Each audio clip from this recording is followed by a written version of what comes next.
बांग्ला भाषा में है, बंकिम चंद्र चटर्जी ने।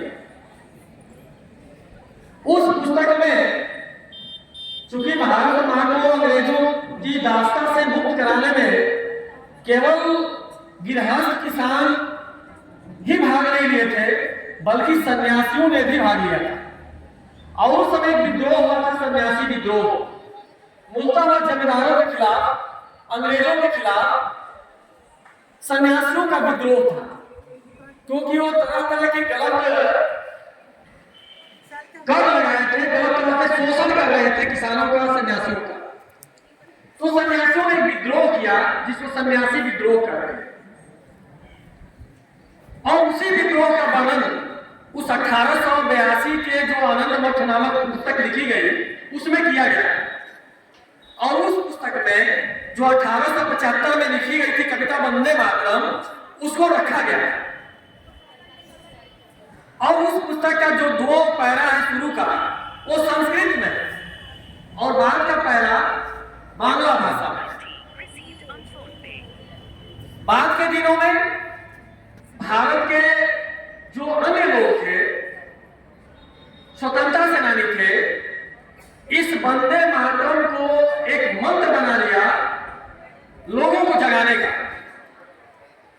और अंग्रेजों के खिलाफ लड़ाई लड़ी। और वास्तव में यह इतना सफल रहा कि जब जब भारत के जब जब गांव के लोग, शहर के लोग, किसान, मजदूर, श्रमिक, सन्यासी, युवा, बुजुर्ग, सभी लोग भारत मां के प्रति अपना सर्वोच्च बलिदान करने के लिए तैयार हो गए। नतीजा यह निकला कि अंग्रेजों में बड़ा छटपटाहट हुआ इस वंदे मातरम गीत को बैन करने के लिए। बहुत कोशिश किया गया कि हम लोग वंदे मातरम न गाएं। वास्तव में वंदे मातरम में शुरू में भारत मां की उपासना है और बाद में देवी देवताओं और दुर्गा जी की। तो कंट्रोवर्सी भी पैदा किया गया, आज भी कंट्रोवर्सी किया जाता है।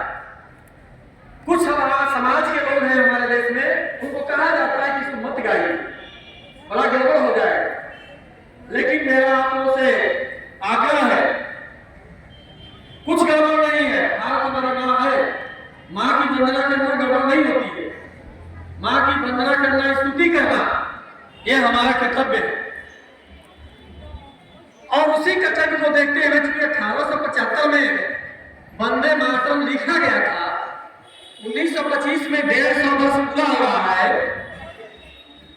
और इसीलिए ये 150 वर्ष पूरे होने पर 150 वर्ष पूरा कर रहा है वंदे मातरम का, जिस समय हम लोग आजाद हुए। तो उन सब कहानियों में नहीं पढ़ना है, केवल हमको जानना है कि हमारा राष्ट्र गीत है और इसी को गा करके हमारे नौजवानों